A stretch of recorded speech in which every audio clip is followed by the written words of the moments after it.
সহিহ Bukhari 2059 number হাদিসের বর্ণনা। এই হাদিসটা নবীজি আমাদের যুগের সাথে কি মিলে না আরো অপেক্ষা করতে হবে? আগে হাদিস শোনেন, শোনার পর আপনারাই বললেন।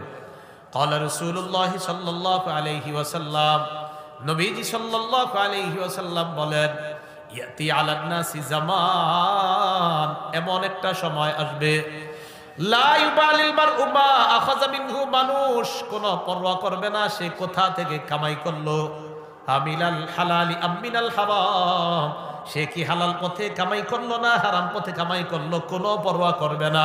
নবী বলছে এই জামানাটা আসবে। আসবে আসবে আইসা গেছে, পকেটে আসলেই হলো।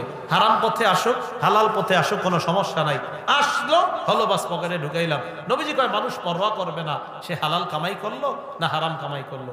আল্লাহ আমাদের সকলকে হালাল কামাই করার তৌফিক দান করেন। আমিন।